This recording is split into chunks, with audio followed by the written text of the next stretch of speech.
Hello, everyone, and welcome back to another episode of the Key Ingredient Podcast. Today, we're going to have a conversation about one of my favorite things to discuss: food. I'm joined by Guy Clarke of Sizzling Dining here in Naples, Florida. Guy, thanks for joining us today. Thank you very much. Greatly appreciate it. Yeah, looking forward to this conversation. Like I said, like most people, I enjoy food. I love everything about it. Yeah. And to me, it's always been just a great experience, right? Of course, we enjoy the taste of food, but the experience behind it. So looking forward to having a conversation about eating. And if you don't mind, maybe if you could just tell our listeners and viewers just a little bit about yourself, please. Yeah, absolutely. Well, my name is Guy Clarke, and I'm the founder of Sizzle Dining. It's a restaurant week here in Southwest Florida. I've been a permanent member of Southwest Florida since 2007, but I've actually been here and back and forth between the East Coast since 79. So for quite some time, I've made Naples, Southwest Florida, kind of my temporary home. And then, like most people, as I grew up, I wanted to permanently move down here. So Sure, I don't blame you. So let's discuss Sizzle Dining a little bit. Sure. Tell me about that, the concept, where it came from, and kind of what you do. Absolutely. Well, Sizzle Dining, the official website version is it's a 3-week long culinary adventure, showcasing all of the best restaurants that we have here from Cape Coral all the way down to Marco Island and everywhere tasty in between. So the restaurants put these amazing 3-course menus together, and this year they're starting at $32 or $42 for these. Some have a 52 and a 62, the higher end. Sure. But we focus on the 32 or 42. That's the entry level 3-course.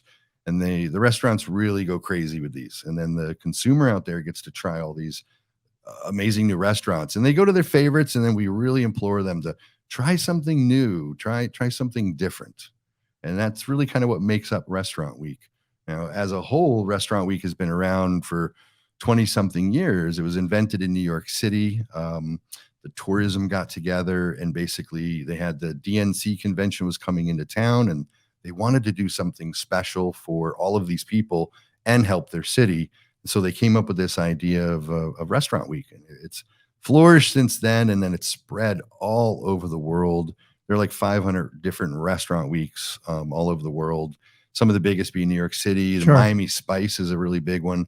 They have over 300 restaurants, and they're 2 months long. Is it really 2 months long? 2 Is it going on months. right now, or when did it usually hold? It is going on right now, actually. Okay.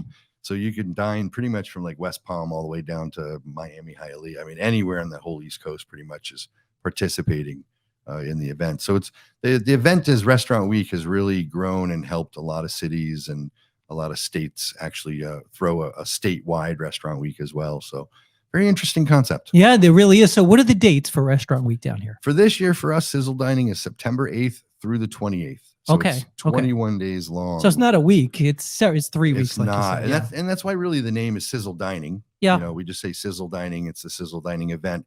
And then I'll throw Restaurant Week on afterwards so that some people kind of get an idea of what it is. Looking forwards 5 years, 10 years in the future, everybody will understand Sizzle Dining. They'll just get it. Of course. So what made you start Sizzle Dining? How did the concept come to you? Well, the area really didn't have anything like that. Back in 2014, I had left the music industry, and I was here and trying to figure out what I wanted to do next. And my wife had said, "What do you love? What do you want to do?" And I was like, "I love to eat. I love food." Years ago when I was a kid, I wanted to be a chef, and it was just my thing. I'm a big guy. So she's like, "Well, why don't you take?" I was doing events in the music industry, so why don't you take that experience in the food industry? And I kid you not, a week later, she's reading the paper, and there's a story about this event coming called Bacon Fest with the Kiwanis. And I immediately went down and volunteered, and I was like, "Let's do this." Sure. And so we ran Bacon Fest for a couple of years, and then just saw there was a need in the area for something more. And being that Restaurant Week was all over the place, New York City, Miami, it was kind of an easy thing to be able to do. So I had a partner back then, and between the partner and I, we hashed out the idea and hashed out how it plays. I was more of the COO, the operations kind of get her done kind of person. Sure. And my other partner was kind of more of the face and the mouthpiece. So that moved forward, and then, it's grown and grown and grown every single year. It's been fantastic. And pre-COVID, we had 73 restaurants on board. Okay. And then obviously COVID, don't need to rehash all of that. Sure. Crap. excuse me. And, now post-COVID, last year we threw like a mini one. It had 28 restaurants. They sold a little over 20,000 dinners. So the charity really benefited greatly from that, which is kind of the real goal of this, is to help the restaurants and then help Blessings in a Backpack. Right. Okay. Yeah. So important to me.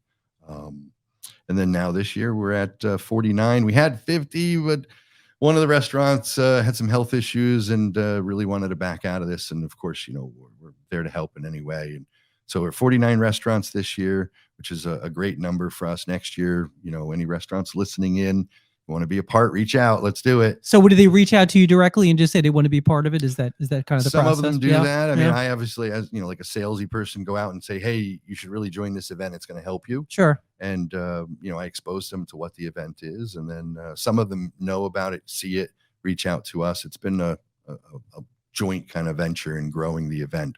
It's getting the restaurants to understand what the event is that I think is one of the biggest hurdles that we have. Not that they don't get the concept, but seeing that the concept works, seeing that it's going to fit what they're looking to do.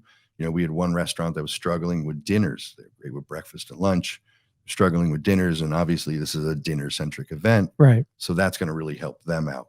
If you've got a pizzeria joint that doesn't really do 3-course dinners, that's tough to really fit into this, event. So, but we are planning on a future different event that's going to be able to open up to the restaurants that don't fit within Sizzle too. So that'll help the rest of the awesome places to eat, the tacos, the pizzas, the burgers and things. Absolutely. Which is terrific as well. So yeah, that makes a lot of sense. So, this is an entrepreneurial show, as you know. So one of the things I always like to do is kind of understand why people got into what they're doing now. And for you, it's interesting. So you wanted to be a chef, you said. I just want to go back to that if you don't mind. So was that in high school, or when did you want to be a chef?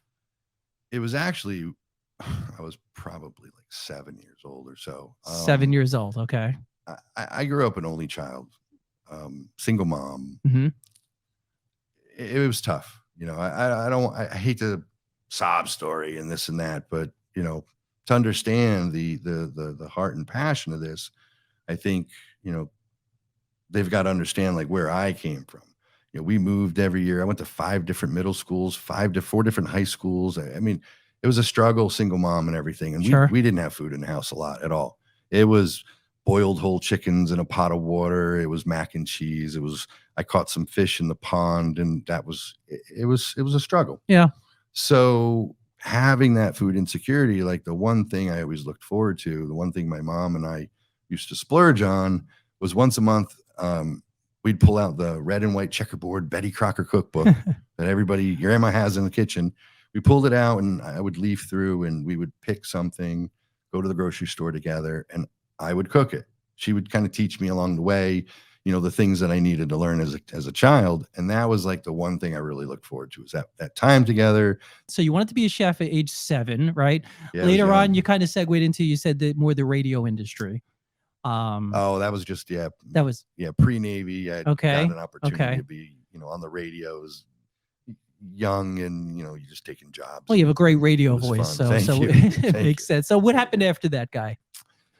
Oh, I mean, many different things. Okay. I'm one of those kind of people I'm a sponge. I like to learn a lot of different things. Sure. And I have ADHD. So 2-3 years into something and I'm on to something else. Okay. Can't stay too long. So I could take forever and list all the different things. I put myself through nursing. I was in the Navy as a corpsman on a submarine. Okay. I got out and I had to redo all my certifications in medicine because New York State didn't recognize anything the Navy did.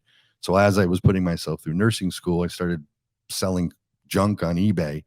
That led into a career of buying and selling, antiques. I mean, I was up to $20,000 paintings, $10,000 Louis Vuitton trunks, Lalique glassware. I mean, It was kind of a crazy trip.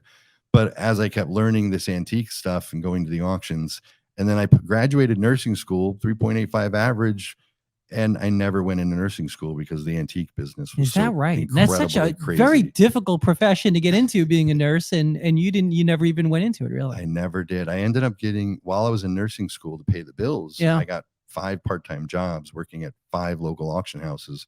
So I was the Vanna White. I was the guy who turned the letter, held everything, and helped them get everything ready and did the lumping and the moving, and then held it So I had literally a firsthand education. I'm holding these amazing items and the auctioneer's describing them, and I'm touching them and seeing them, and then seeing the prices they're going for. And it just snowballed. I took all of that knowledge and I went, what Gary Vee is doing today with telling you to, go out, garage sales. I was doing that 10 years before that and doing $100K a year. So you taught Gary Vaynerchuk everything he knows, right? I don't know if you say I taught him, but he might have saw me somewhere. Okay. But I mean, what he's saying is absolutely real. Like I was banging $100K. Now this was in upstate New York where everybody's grandmother had an attic full of crap and a basement full of crap. And they still owned all the things that all the relatives prior, had passed along. Down here in South Florida, like, everybody sells all their junk up there and then moves to Florida. There's hardly anything down here. Sure. It's a bear market down here for sure. But up there it was amazing and it worked. So then I did that for a while, and that's when I ended up moving down here. Okay. I had somebody from the Antiques Roadshow TV show actually was a friend of mine, and I got tired of being in New York. I got stuck in a snowstorm on the New York State Thruway for 6 hours. That was it. That was it. I'd already been fed up to here, and then the snowstorm hit, and I was stuck on the Thruway, and it was just, that's it. Sure. So I reached out to my friend Laura, and I said, "Hey, do you want to buy everything in my store, everything in my shop? I'm going to Florida." Wow. Yeah, so just like that, and you sold everything, and then just came down here. Done. Out. Interesting. So looking back, great move, right? Yeah. I mean, everything. A lot of people say if I could only go back and tell myself something. I mean, there's a few things I would tell myself, like maybe stay in the Navy for another 20 years, get the pension, things like that. The struggle would be less, but it's really whatever you've done in your past, It's helped you get to where you are today. No doubt about that. And good, bad, ugly. I've been in trouble with the law. I've done all sorts of stuff. I mean, I was a kid. Right. God, there was no internet. But everything led you to where you are today. And I think that's a really important for anyone listening. I mean, no matter where you are, I mean, everything you've done up until this point leads you to where you're going. And as much as certain things maybe we'd like to change about our lives, maybe it's not a good idea to do that because it brought you to this. Yeah. I mean, there's still a few things I'd say, like take care of your teeth better, and don't drink those extra sugar sodas and little things like that. But it's so now you're an entrepreneur, right? Now you have your own business, right? I mean, what are some of the things you found being in your own business as far as lessons learned? If you're the most important one that I still struggle with, other than being on time, is if you're not good at something, hire somebody immediately. Like don't jerk around. Right. Don't wait. I'll get to it. I'll figure it out. I am horrible at bookkeeping. Like I know where the pennies are. I know what's in the account. I know what's coming and going. I've never bounced a check, things like that. But I'm horrible with the receipts and this. Hire a bookkeeper. Like just get it done. Sure. Things like that. If you're not good at something, just immediately hire somebody. Even if it's not quite the right person, you can learn from that hiring to make your second hiring better.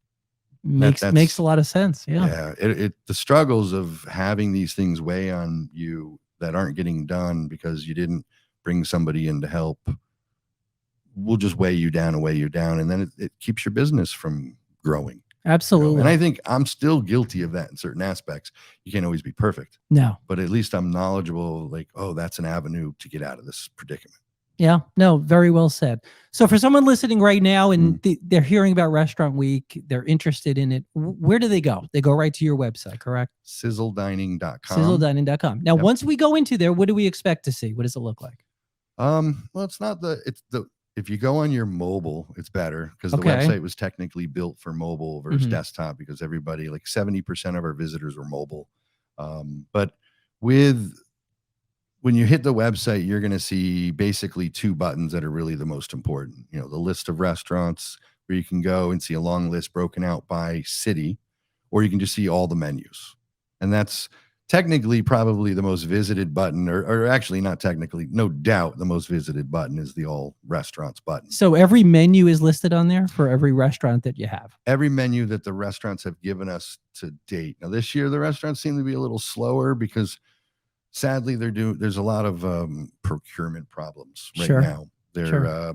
One restaurant had a particular protein on the dish. It's no longer available at the price that he needed it to be to fit the sizzle. So they had to change the menu again. So there's a couple days you take the old menu down off the website, you wait for the new one to come or the proof, and you put it back up. So when you go to the website right now, currently, but by the time this is aired, all of them should be up there without any doubt. I think we're only missing like 7 or 8. Okay. Okay. So yeah, sorry. No, that's great. So I wanted to give everyone kind of a visual of what to expect. So you go on there, you could view the menu, kind of see what interests you, and then next step, call the restaurant, open table, whatever it may be. Is that? That's what we try to do. We have 4 easy steps to participate. Okay. Go to our websites, take a look at all of the amazing restaurant menus that are up there, find the one that you like, call and make your reservation, and enjoy. So it's pretty simple. Pretty simple. You don't have to buy tickets. You don't have to do anything special.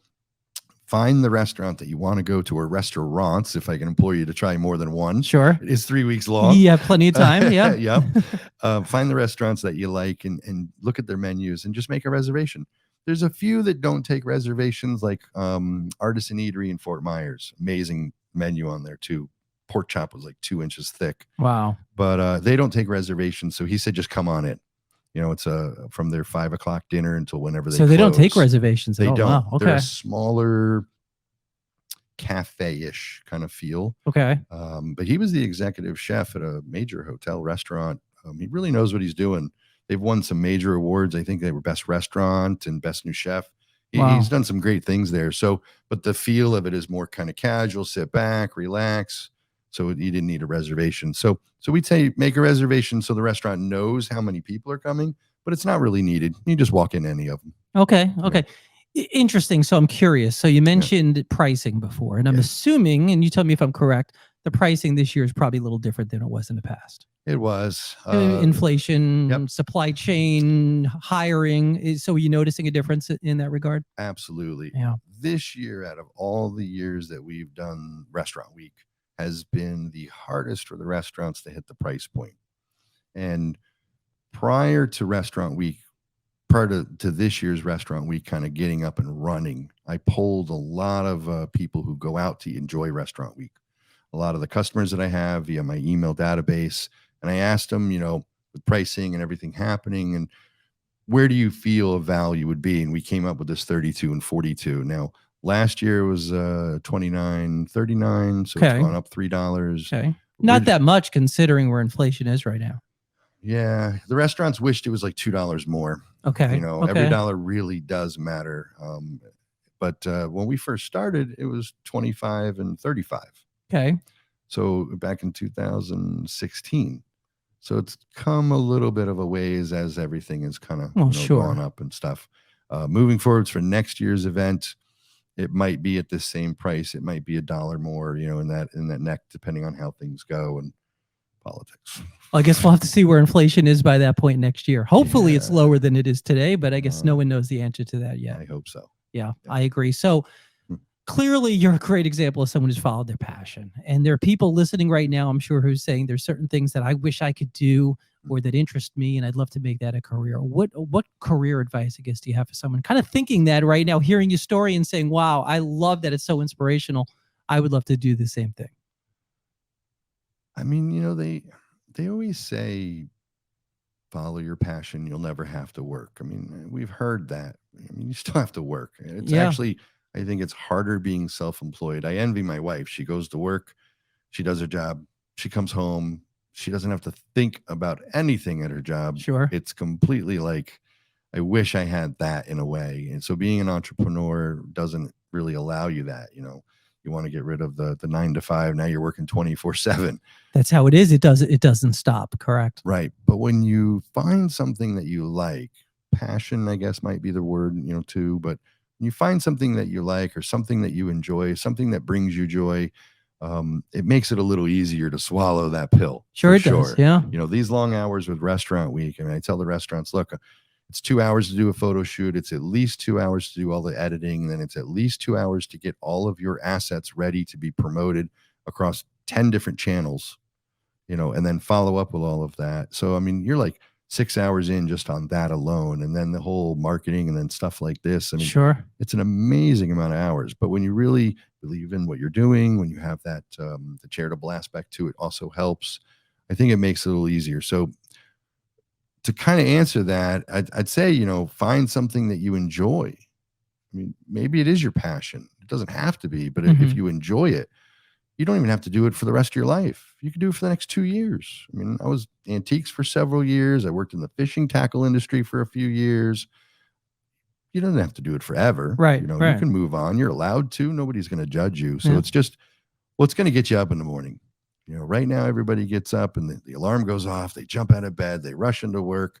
They're working for somebody else to help them make money. And they might not enjoy that. You got to find something that when you get up in the morning, you're kind of happy about it. And, maybe a lot of work, but you're happy about it. Absolutely. That's the best way. Sounds like you have a supportive wife as well, from what I hear. Yes. Tell me if I'm Yes. incorrect, but I think the way you met is pretty interesting story. Maybe if you don't mind sharing that with us. Yeah. So when I first moved down here in 2007, obviously didn't really know anybody, even though I'd been here for many, many years. It's with the parents and your child, and you don't really know anybody. And so being a tech person with my tech background, Twitter had just come out. And so I jumped on Twitter.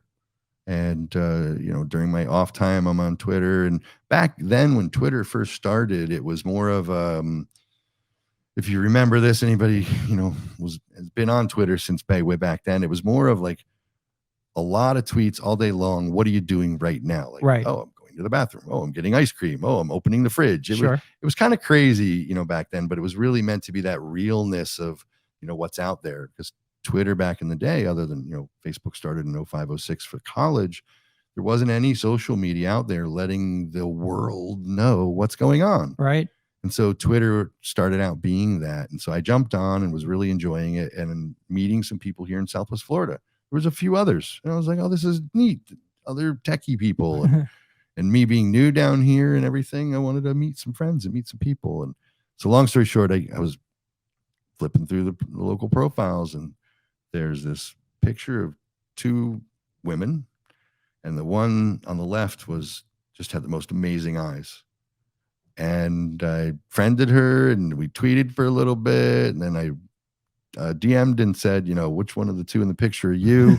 Hoping it was the one on the left. Right. And no offense to the one on the right, but none. She knows the story too. She laughs.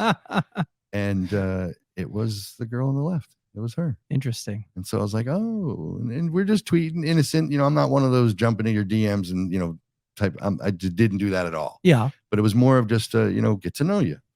And then she made a tweet one day about watching a movie or this or that. And so I jokingly said, hey, I'll come over and watch it with you. And she's like, oh, my boyfriend wouldn't like that. And I was like, oh, snap. So immediately I backed up. And a couple months later, we're still tweeting, we're still friends and everything. But, I respect that completely. Sure.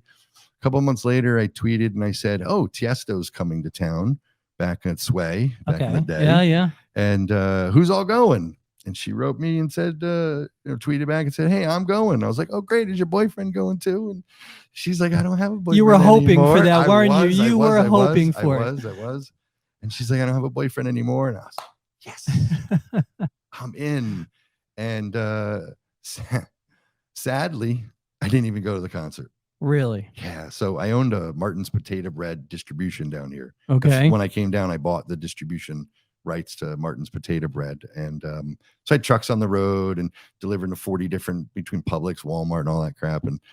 And one of my drivers called in that night, like last minute, like I'm sick, can't go. So, got to make the donuts. Sure. Got to get out there. So 1 o'clock in the morning, I'm like out there delivering bread. And, wow. But I met her the next day at Starbucks. She doesn't even drink coffee. And I met her the next day at Starbucks, and we've been together ever since. That's amazing. It's a good story. I like that. Twitter, the dating app, we could call it now, right? Yeah. That's funny how it all came together and everything like that. And that was 2008, and then we got married in 2012. Okay. Been together 10 years. 10 years. Wow. 10-year anniversary this September. So very nice. Very nice. Woo. Well, as much as we don't want to go back to the pandemic, I do want to just mention it just a little bit, because in your business in restaurants, I mean, obviously that was a big impact. What was it like for the restaurants and for your business in general during the pandemic? As we all know, it was like hell on earth. Sure. Having to pivot, having to figure it all out. Luckily, without turning this into, different podcast, we had good people in charge of our state I feel good people in charge of Sure. our state that didn't allow it to escalate and go on and on and on and on and on. And, you know, it worked out. Knock on wood, it worked out. I Yeah. mean, it could have Yeah. went a completely different way. Knock on wood, it worked out. Everything seemed to go good. So for a brief period of time, I remember the restaurants and the breweries too, really kind of like commiserating and like, oh, what are we going to do and how to figure this out. So even though we were technically open down here, you still had a lot of people mentally wise not going out. So the numbers kind of were wonky for a little while. But then, and this might be quite surprising, the feedback I've gotten from multiple restaurants from 3rd Street, 5th Ave, all the way up to Fort Myers, Cape Coral, was that the last 2 years has been, other than these little hiccups, certain areas have been amazing for the restaurants. That's what I've been hearing as well. Yeah, it is amazing. Yeah. They, and I've talked to restaurants. So when I'm on the Clubhouse app and I talk to restaurants around the world, and not all of them are saying the same thing. There's a lot of different states that didn't have this rebound or this swelling effect. So Florida or our area got really lucky. Knock on wood. So they still struggled though, because there's hiring, and then there's this whole quiet quitting thing going on today. Yes, there is. You know, and there's just a lot of other things they had to deal with, and then the rising prices. So it's been a struggle for them, even though they're busier. We've got more people down here, and they had a great year. Everything cost more. So to them, they actually took a negative hit, because when you added it all up, okay, you know, if you sell $10 worth of stuff and you got $9 worth of cost, and the year before you only had $7 worth of cost, you've taken a hit. Of course. Even though you sold more money. So it didn't work that way. So it's been wonky for them, but they're doing their best. I know they're really, some have doubled down on marketing, some have changed their menus, some have really, you know, tried to open up and allow different things to make it all work. Even off season now. I mean, we're in August right now, and restaurants are still pretty busy. Yeah, the traffic here was crazy. Well, traffic, yeah, of course it is. Can't believe it's still August. A lot of people down here right now, which is more unusual, as you know. Yeah. Just curious, what's your favorite food? Bacon. Bacon. Okay. Bacon. Who doesn't like bacon? Then tacos. Then a good burger. Then a good slice pizza. Yeah. Well, I'm from New York as well, so yes, I get slice, it. Yeah. Slice and a pie. And a pie. And a pie. Yeah, Absolutely. yeah. Not deep dish. No, not deep dish. Interesting. Okay. Any kind of parting words for anybody really listening and saying, again, this restaurant week, I want to participate. I haven't done it before. Yeah. Just kind of go right into it. Go on your site, check it out. The most important thing I would really tell everybody is, please go out and try and support some of the restaurant, more than one restaurant, more than your favorite restaurant. Really, it's not really the support. It's try something new, because everybody, I don't know if I said this already, but everybody has these 4 or 5 places that are stuck in their head. Sure. When, you know, hey honey, where do you want to go to dinner? You've got 4 or 5 to choose from. You're comfortable, you know where to park, you know the server, you know the menu, you know the pricing, you know the ambiance, you're going to get a table. Like, you know these things, so they feel comfortable to you. The one thing I would ask everybody listening is, please break outside your comfort zone. Try at a 49 restaurants, amazing menus. Some of them have really gone above and beyond, even with 4 courses. Try something you've never been to at least once. Sure. You know, that'll help the restaurants. It'll help the charity. And maybe you'll find something special that'll really blow your mind. I love it. That's what I love about your website. And that's why I was asking, because it's a great way for people to go on there and just preview these restaurants, right? Yep. And like you said, because we always have these 4 or 5, as you mentioned, that we always go to. And then there are others that we enjoy, but we forget about. I don't know, maybe it's just me, but I do that. That's true. And it's not because they're bad. For some reason, it escapes my mind, and I forget about it. I usually actually write it down. Yeah. I find that's a good way to kind of keep track when my wife and I want to go out to a restaurant. But going to your site, I think, is something everybody listening right now should do, because it's a great way to not only see the restaurants that participate, but also see the menus that are out there. And like you said, just try something different. Yeah, very true. Yeah. And to add one thing to that too is, you can also go to any of our social, between TikTok, Instagram, and Facebook. We go and do photo shoots at the restaurants and video shoots. So if you find a menu that you like, you can go to our social page and you can look in the photo albums and see the photos of those dishes taken just this year. Okay. And you're going to we make sure when the chefs cook that this is exactly what it's going to look like, the exact portion size, so that everybody can see what they're going to get. So it's not just about reading the menus. people eat with their eyes. Go Sure. look at these amazing pictures and these videos, and tell me that you're not going to try a new place when you see some of these dishes. They're going to be great. Well said. Very helpful. Thank you. Hey, Guy, thank you for being on the show today. Really, you. really enjoyed this. Again, it's a topic that I personally love, so it was really easy to talk about. So thank you again for your time. Appreciate it. Thank you. Greatly appreciate you having me, and bon appetit. Bon appetit.